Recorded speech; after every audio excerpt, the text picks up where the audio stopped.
ஐந்து கரத்தனை ஆனை முகத்தினை இந்தின் இளம்பிறை போலும் எயிற்றினை நந்தி மகந்தனை ஞான கொழுந்தினை புந்தியில் வைத்தடி போற்றுகின்றன.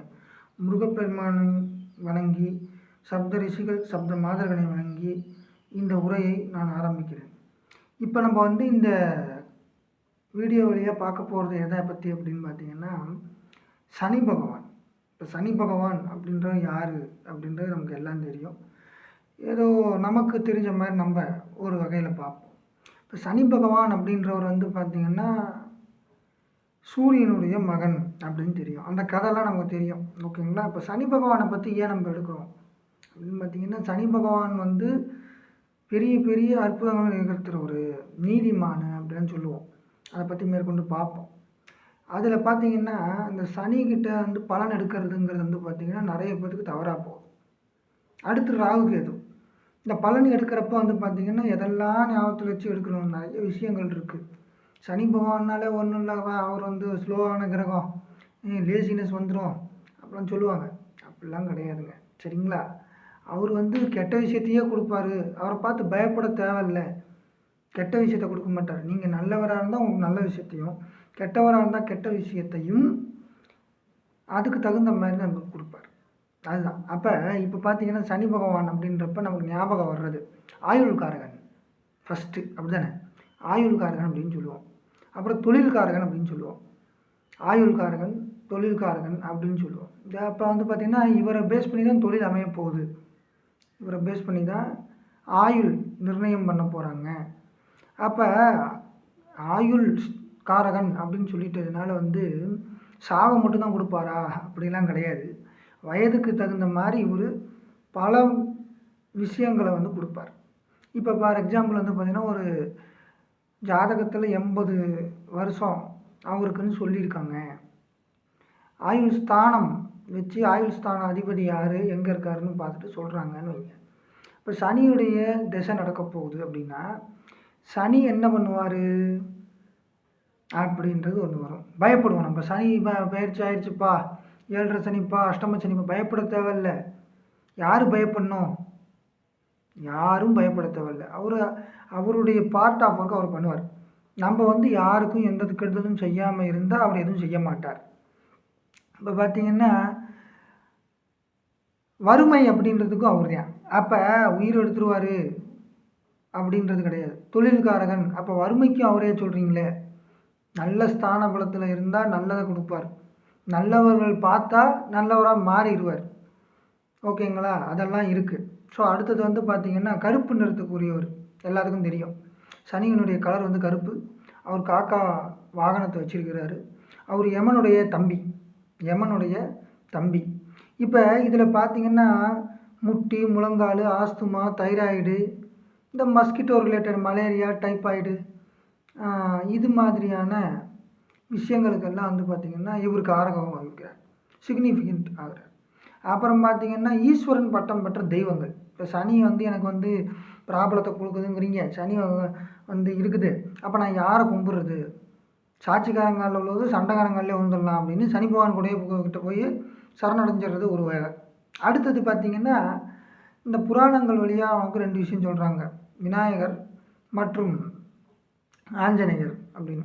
ஆக இந்த 2 பேர் பார்த்திங்கன்னா சனி பகவான் ஒன்றும் பண்ண முடியல. ஒருத்தர் விநாயகர், கேது, ஓகேங்களா. ஆஞ்சநேயர் அவர் யார்? கேது, செவ்வாய், இது மாதிரியான பலமும் தைரியமும் நேர்மையும் கொண்டவராக அவர் இருக்கார். ஸோ இதை சொல்கிறாங்க. இப்போ அடுத்தது பார்த்தீங்க அப்படின்னா அப்போ விநாயகரை கும்பிட்டா சரியாயிருமா? கேது எங்கே இருக்கார் உங்கள் ஜாதகத்தில்? சனியை பற்றி பார்க்குறப்ப சனி தசையில் எதை கும்பிட்டா நல்லா இல்லாத இடத்துல சனி இருக்கிறார், பிரச்சனையை கொடுப்பார், ஐடென்டிஃபைடு அப்படின்னா. அப்போ கேது எந்த நிலைமையில் இருக்கார் அப்படின்றத பார்க்கணும். பார்த்தா நல்ல நிலைமையில் இருந்தார் அப்படின்னா விநாயகரை வழிபடலாம். சரி, ஓகே. செவ்வாய், கேது நல்ல நிலைமையில் இல்லைப்பா, செவ்வாயை பார்க்கணும். செவ்வாயை பார்க்கணும். எதுக்கு செவ்வாயை பார்க்கணும் அப்படின்னு பார்த்தீங்கன்னா ஆஞ்சநேயர் அப்படின்னா அந்த செவ்வாய் இது தொடர்பெல்லாம் வரும், சரிங்களா. ஆக்ரோஷம், அதே சமயம் செவ்வாய்னா ஆக்ரோஷம் மட்டும் இல்லை, அவர் ஞானமும் கரெக்டாக வச்சு செய்வார், வேலை பார்ப்பார் அப்படின்னு சொல்கிறோம். இப்போ இந்த 2 சாமிங்களை கும்பிடணும். யார் நல்லா பலமாக இருக்காங்களோ அது. 2மே பலம் இல்லை சார் அப்படின்னா சாட்சிக்காரன் கையெழுத்து வேணாம், சண்டைக்காரங்கிட்டேயே போய் சப்மிஷன் கொடுத்துட்டு நீயே சரணம்னு உட்காந்துக்கலாம். அப்போ அது அடுத்து என்னென்ன தெய்வங்கள் அப்படின்னா இந்த மைனர் டயட்டிஸ் அப்படின்னு சொல்லுவாங்க இங்கிலீஷில். சின்ன சின்ன சாமிகள், காவல் தெய்வங்கள். ஃபார் எக்ஸாம்பிள் பார்த்தீங்கன்னா முனீஸ்வரன், யமனேஸ்வரன். யமனெல்லாம் யாராவது கும்பிடுவாங்களா அப்படின்னா யமன்றது இவருடைய தம்பி, அண்ணன் தம்பி, அந்த மாதிரி பிரதர். அப்போ பார்த்தீங்கன்னா யமன் அப்படின்றவரையும் கும்பிட்டிங்கன்னா அது சனிக்கு போய் ஓகே அவனுக்கு நல்லது பண்ணுறேன் அப்படின்பார். அடுத்து கருப்பசாமி, கருப்பு கலர் இல்லைங்களா, அப்போ கருப்பசாமி காவல் தெய்வம் இல்லையா. முனீஸ்வரன் காவல் தெய்வமா, ஈஸ்வரன் பட்டம் பெற்றவர். யமனேஸ்வரன் ஈஸ்வரன் பட்டம் பெற்றவர். அடுத்து சனீஸ்வரன், சனீஸ்வரன். இப்போ செவ்வாயோட ஈஸ்வரன் பட்டம் சேர்க்க மாட்டாங்க, ஏன்னா இவர் நீதிமான். கரெக்டாக என் வேலையை நான் பார்ப்பேன். மார்க்கண்டேயனுக்கு வயது எவ்வளோனாலும் சரி, அந்த டேட் வந்துச்சு நான் போவேன், எங்கே இருந்தாலும் என்னோடய வேலையை நான் பார்ப்பேன்னு சொன்னார். அவர் நீதிமான். யம தர்மராஜான்னார். அப்போ இந்த மாதிரி ராஜாக்கள் ரேஞ்சில் அவங்க இருக்காங்க. அடுத்து பார்த்தீங்கன்னா இரும்பு சம்பந்தப்பட்ட தொழில் கொடுப்பாரு, இரும்பில் பிரச்சனையை கொடுப்பாரு, இரும்பில் லாபத்தையும் கொடுப்பாரு. அது எப்படி உட்கார்ந்துருக்காருன்றதை பொறுத்து. அப்போ இதெல்லாம் இருக்குது. அடுத்து பார்த்தீங்கன்னா காவல் தெய்வங்கள், குட்டி குட்டி தெய்வங்கள்னா சுடலமாடன் சாமி, அப்புறம் பார்த்தீங்கன்னா கருப்பண்ணசாமி, அப்புறம் பார்த்தீங்கன்னா அதே ரேஞ்சில் இருக்கிற மதுரை வீரன் சாமி. இந்த சாமிகள்லாம் நம்ம கும்பிட்றப்ப சனியினுடைய அருட்பார்வை கிடைக்கும், தவறான புரிதல் சரியாகும். இதெல்லாம் இப்போ நீதி கேட்கணும், யார்கிட்ட கேட்கணும்? கருப்பு சாமிகிட்ட கேளுங்கன்னு சொல்லியிருக்காங்க. கருப்புனா யார்? நீதிமான், கருப்புக்கு உரியவர் சனீஸ்வரன். அப்போ அவர் போய் பார்த்தீங்கன்னா சனீஸ்வரன் நீதிமான் உங்களுக்கு நல்லதை கொடுப்பார். உங்கள்கிட்ட நீதி இருக்கணும், நீங்கள் ஏமாத்திடலாம், யாரும் பார்க்கல அப்படின்ற மாதிரி இருந்தீங்கன்னா அது இங்கே செட் ஆகாது. அடுத்து பார்த்தீங்கன்னா மந்த நிலை, லேசினஸ் எல்லாம் கொடுப்பாரு. அதுவும் ஒரு சைடு ஓகே கொடுப்பார். இப்போ தொழில் ஸ்தானத்தில் உட்காந்து கொடுக்குறாருன்னா தொழிலை மந்தமாக பண்ணுறது, நானும் தொழில் பண்ணுறேன் அப்படின்னு பண்ணுறது. இப்போ லாபத்தில் இருக்காருங்க, அப்போ என்ன அர்த்தம்? மந்தமான லாபம், லாபம் கொஞ்சம் ஸ்லோ அப்படின்றது. அடுத்து பார்த்தீங்கன்னா கருங்குவளை பூ அப்படின்னு ஒரு பூ இருக்குது, கருப்பு பூ, கருப்பு கலரில் இருக்கிற பூ, அது ஒன்று தான். இந்த பூ இப்போ இந்த ரேஞ்சில் நம்ம அவ்வளோ சீக்கிரம் பார்க்க முடியல. பட் பூவில் கருப்பு, அதனால் எனக்கு பூக்கள் மீது வெறுப்பு, இந்த மாதிரி கதை இப்போ விளையாட்டுக்கு சொல்லலாம், ஓகேங்களா. பாட்டுக்கு நல்லா இருக்குன்றதுக்காக வச்சுருக்காங்க. கருப்புலேயும் இருக்குது, அதை நம்ம தெரிஞ்சுக்கணும். அப்புறம் பார்த்தீங்கன்னா ஹாஸ்பிட்டலு, மயானம், குப்பை கிடங்கு, இதெல்லாம் பார்த்திங்கன்னா நம்மளோட சனி பகவானோட காரகங்களாக தான் எடுத்துக்கிறாங்க. அப்புறம் மாற்று மொழி, மாற்று பாஷை, அந்நிய பாஷை, ஃபாரின் லாங்குவேஜ் எல்லாமே ஒன்று தான். ஆக அதெல்லாம் பார்த்திங்கன்னா சொல்கிறது சனி பகவானும் சொல்கிறார். இந்த இடத்துல நம்ம முக்கியமாக சனி பகவான் மட்டும் ஒருத்தருக்கு நல்லா இருந்துட்டாரு அப்படின்னா அந்நிய பாஷை 1-2 அவருக்கு தெரியும்னு அர்த்தம். நல்லபடியாக இருந்துட்டாருன்னா வாக்குஸ்தானத்தை பார்க்குறாரு,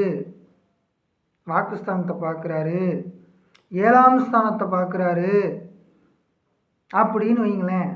அப்போ என்ன அர்த்தம் அப்படின்னா மாற்று மதத்தவர், அதாவது மதத்தவர்னு சொல்லக்கூடாது, மாற்று பாஷை உடையவர்கள், அந்நிய பாஷை, தூரதேசம், வெளியூர், வெளிநாடு, இதிலிருந்து வாக்கு, பணவரவு இதெல்லாம் சொல்லுவார். 7ல் சனி இருந்தால் லேட் பண்ணுவார், நல்ல நிலைமையில் இருந்தால் லேட் பண்ண மாட்டார். சனி உச்சமாக இருந்து அது 7ஆம் வீடாக இருந்தால், மேஷ லக்னத்துக்கு 7ஆம் வீடு சனி. இப்போ சனி அங்கே இருக்கார், ஏன் கல்யாணத்தில் லேட் பண்ணிடுவார்? அப்படியெல்லாம் கிடையாது. லேட்டாக கொடுத்தாலும் லேட்டஸ்ட்டாக கொடுப்பார், நல்லபடியாக கொடுப்பார், அந்த மாதிரி. அப்புறம் பார்த்திங்கன்னா வேப்ப மரம், வன்னி மரம், இதெல்லாம் இவருக்கு இவருடைய மரங்கள் அப்படின்னு. ஒவ்வொருத்தருக்கும் ஒவ்வொரு மரங்கள் இருக்குது, ஒவ்வொருத்தருக்கும் ஒவ்வொரு இது இருக்குது. ஆசனங்கள், வாகனங்கள், காகம் வாகனம், எருமை வாகனம், இவர் எருமை வாகனம் அந்த மாதிரி சொல்கிறேன். அப்புறம் அடுத்து பார்த்திங்கன்னா இவருக்கு சூரியன் ஆகாது, பகை கிரகம். அப்பா கூட சண்டை போட்டார், அந்த புராண கதைகள் தெரியும். சூரியன் ஆகாது. சரிப்பா, யமன் அப்படின்ற இவங்க அண்ணன் தம்பிங்கெல்லாம் சேர்ந்து இவரை கொஞ்சம் ஒதுக்கி வச்சுட்டாங்க, அந்த மாதிரி கொஞ்சம் கோச்சிக்கிட்டனால செவ்வாய் ஆகாது. ஆவா, சூரியனும் ஆகாது, செவ்வாயும் ஆகாது. ராகு ஆகுமா அப்படின்னு பார்த்தா ஆகாது. ராகு ஆகும்னு ஒரு சில புக்கு சொல்லுது, ஒரு சில புக்கு ஆகாதுன்னு சொல்லு. சரி, ஆகும், அது நியூட்ரல் அப்படின்னு சொல்லிடலாம். அப்போ பார்த்திங்கன்னா இந்த இடத்துல நமக்கு இதெல்லாம் ஏன் சொல்கிறோம் அப்படின்னா, இவருடைய விஷயங்கள் நம்ம தெரிஞ்சுக்கணும். இப்போ ஒரு சில அட்டமஸ்தானங்கள், துர்ஸ்தானங்கள் அப்படின்லாம் சொல்கிறோம். 6, 8, 12, 3 இதெல்லாம் முடியாத, தெரியாத, வேண்டாத ஸ்தானம் அப்படின்னு. அங்கே இருந்து ஒருத்தர் யார் இருந்தாலும் அது என்ன பண்ணுவார்? பிரச்சனையை கொடுப்பாரு. ஆயுள் கண்டத்தை கொடுப்பார், விபத்தை கொடுப்பார், அறுவை சிகிச்சையை கொடுப்பார், அப்புறம் ஹாஸ்பிட்டல் செலவு கொடுப்பார், இப்படிலாம் சொல்கிறோம். யார் இருந்தாலும் அவங்க கொடுப்பாங்க தான். சனி இருந்தால் முட்டி பிரச்சனை, எலும்பு பிரச்சனை, அல்சரு, ஆஸ்துமா, டைப்பாய்டு இந்த மாதிரியான விஷயங்களை கொடுப்பார். சரி, இது மட்டும்தான் கொடுப்பாரா? அவருடைய பார்வை 6ஆம் வீட்டுக்கு பட்டால், யாருடைய பார்வை? சனி பகவானுடைய பார்வை 6ஆம் வீட்டுக்கு பட்டால் எதிரிகள் நாசமாக போயிடுவாங்க. இப்போ இந்த வீடு யார் எங்கே பார்க்குறாங்களோ அது. அதே மாதிரி வியாதி அப்படின்ற ஸ்தானத்தை பார்க்குறாங்களே சனி பகவான். அப்போ சனி பகவானா நீங்கள் இவ்வளோ சொல்லியிருக்கிறீங்க, அதை வியாதியை கொடுத்துருவாரா? கொடுப்பார். அதுக்கான தீர்வையும் கொடுப்பார். ஒருத்தருக்கு வியாதியை கண்டுபிடிக்கணும்னாலே சனி பகவானை பிடிச்சிடணும். ஒரு பக்கம் வறுமையை கொடுக்குறவர் அவர் தான், உடம்பு வறுமையை கொடுக்குறதும் அவர் தான், லேசினஸ் கொடுக்குறது அவர் தான். ஸோ இப்போ உடம்புக்குள்ளே டைஜஸ்டிவ் சிஸ்டம் அப்படின்னு ஒன்று உள்ளே சுற்றிக்கிட்டு இருக்கும். அதையும் பார்த்திங்கன்னா நம்ம சனி பகவான் தான் இது பண்ணுறார். கழிவை வெளியேற்றுறது, டைஜஸ்ட் பண்ணி தேவையற்றதை வெளியேற்றுது. அப்போ நல்லெண்ணங்கள் கொண்டவர்கள் ஒன்றும் பண்ண மாட்டார். தேவையற்ற எண்ணங்களை வெளியே தூக்கி எறிவார். தேவையற்ற எண்ணங்கள் நீ பண்ணியிருக்கீங்கன்னா அதுக்கு உண்டான தண்டனை உனக்கு கொடுப்பார் அப்படின்பார். அப்போ இதெல்லாம் இருக்குது.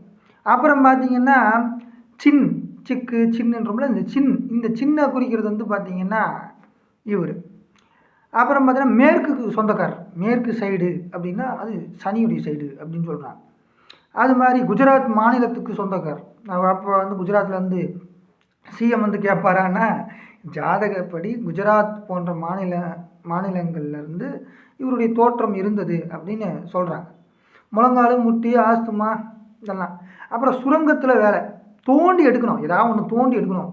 இப்போ ஜாதகம் அப்படின்னா ஒரு கட்டத்தை கொடுத்துட்றாங்க. அந்த கட்டத்திலேருந்து அப்பா, அம்மா, அண்ணன், தம்பி, தாத்தா, பாட்டி, சித்தப்பா, பெரியப்பா, ஒன்று விட்ட சித்தப்பா, இது எல்லாத்தையுமே பார்த்திங்கன்னா சொல்லுவாங்க. அப்போ தோண்டி தோண்டி எடுக்கணும். அப்போ இந்த மாதிரி ஒரு வேலையை கொடுக்குறவர் யாராக இருப்பார்? சனி பகவான் இருப்பார். அப்போ எல்லா ஜோதிடரும் சனி பகவான் 10ஆம் வீட்டையோ 5ஆம் வீடு ஜோசியம்னு சொல்கிறாங்க. லக்னத்துக்கு 5 ஜோசியம்னு சொல்கிறாங்க. அப்போ ஜோசியத்தையோ பார்ப்பார் அப்படின்னு சொல்கிறோம். அல்லது கனெக்ஷனில் இருப்பார், 5ஆம் வீட்டு அதிபதியோடு தொடர்பு கொண்டு இருப்பார். பார்வையாலோ, சாரத்தினாலோ, அல்லது கூட சேர்ந்தோ, ஒரு கட்டத்திலேயோ, இல்லை கட்டத்துக்கு முன்ன பின்னவோ, இல்லை கட்டத்துக்கு கேந்திர திரிகோணங்களில் 5ஆம் வீட்டை தொடர்பு கொள்வார், அல்லது 5ஆம் வீட்டு அதிபதியை தொடர்பு கொள்வார். அப்படி கொண்டால்தான் ஜோதிடம் வரும். இவர் தொழில்காரங்க. அப்போ 5ஆம் வீடு எனக்கு புதனாக இருக்கே அப்படின்னா நல்வாக்கு ஜோதிடர் அப்படி. ஸோ இந்த மாதிரிலாம் இருக்குது. அப்புறம் பார்த்தீங்கன்னா இரும்பு சம்மந்தமான தொழிலெலாம் இவர் தான். இரும்பு, தாது உப்பு. இப்போ இந்த இரும்பு என்ன பண்ணுவாங்க? உருக்கி அந்த இரும்பு கஷ்டப்படுத்தி வேலை பார்க்குறவனும் வேர்வை சிந்தி வேலை பார்ப்பேன். அப்போ வேலை பார்க்குறதுன்னா வேலையாட்கள், வேர்வை சிந்தி வேலை பார்க்குறவங்க, இரும்பு சம்மந்தமான தொழிலில் இருக்கிறவங்க, பியூன் சம்மந்தமான தொழிலில் இருக்கிறவங்க, ஒரு லிமிட்டுக்கு கீழே வேலை அப்படின்னா, நான் காலேஜில் ஒர்க் பண்ணுறேன், நான் ஹாஸ்பிட்டலில் ஒர்க் பண்ணுறேன், ஹாஸ்பிட்டலில் என்னவா இருக்கேன்? க்ளீனராக இருக்கேன்மா. க்ளீனர் அப்படின்றது இந்த இவருக்கு கொடுக்குறது தான். அப்போ நம்ம பார்த்திங்கன்னா இந்த கைதிகள் அப்படின்னோம்னா அதெல்லாம் சனி பகவான், கைதி அதெல்லாம். அடுத்த முறையாக பார்த்திங்கன்னா இதில் அடுத்து சொல்ல வர்றது இந்த டைனிங் ஹால். வாஸ்து சாஸ்திரம் பார்க்குறவங்களும் தெரியும். Store room, dining hall. Store ரூமில் என்ன பண்ணுவாங்க? குப்பை போடுவாங்க.